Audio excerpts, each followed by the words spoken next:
So my prediction for 2023 is that interest rates are going to come down. There are other people who think this as well. Now, the reason I base my prediction, the sort of evidence that I have, is because the bond yields are coming down as well. Now, I'm not going to go into all the technical reasons why that is at the moment, but the world is in a bit of a shaky state in terms of its economy. So this means that in terms of the monetary system, more and more people are going to want more money, and that, I believe, means that interest rates are going to come down on mortgages, which is a really good news for HMO investors. I've always said HMOs will grow. When I first started, it was a growing strategy and people were thinking, you know, this isn't going to last, and look where it is today. Like, everybody's doing it.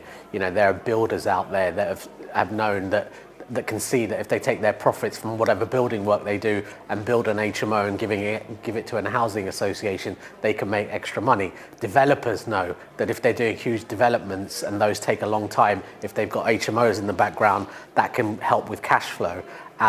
Everybody needs an HMO, basically. Charities need them, you know, so I don't see this letting up. The 21-year-old market, you know, 21 to say 30, need these places, because they're a great place for people to be able to save more and then maybe step onto the property ladder. So I think the market is going to constantly grow. There may be challenges from different laws and different governments, we don't know. But, you know, I've seen 2 recessions and a pandemic, and we're still growing strong. There will be a recession this year. It will be shallow, it will be mild.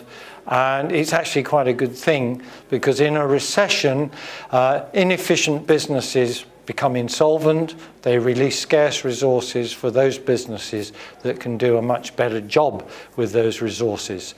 So, yeah, a recession is like clearing out your food cupboard with date-expired jars. And next year, our growth rate's going to be pretty low for a number of years because we don't have people and we haven't invested.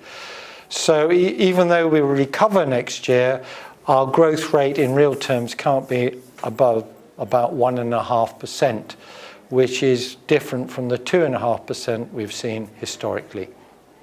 Over this next year, I think HMOs are going to be busy. They do a good job.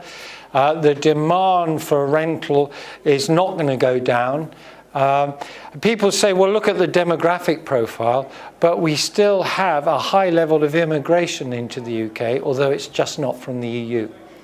So the demand for accommodation is growing. So I think one of the big things that's likely to change in the next year will be, and then of course the elephant in the room, is the Renters Reform Bill. So that will be one of the big things that's going to ultimately affect people. But of course that won't change this year. That's a bit further down the line. So I think more immediate changes are likely to come from things like the fire safety regulations and the general focus on fire safety that has become particularly important in the local authority and in government recently. And that's likely to be the thing that most landlords are most directly affected by over the next 12 months.